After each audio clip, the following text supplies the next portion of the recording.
Ayan, meron ako ditong balon-balunan ng manok at ang atay. Ito lang siya para maiba naman, wag puro adobo. Ayan, ginisa ko lang siya sa sibuyas, bawang at luya. Ayan, nilagyan ko ng chicken cube at pamintas.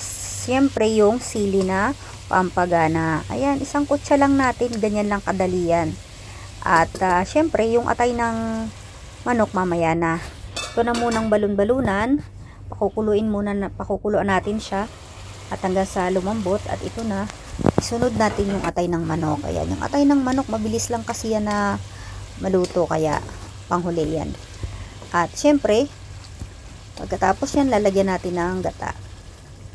Ayan, o diba, style Bicol Express.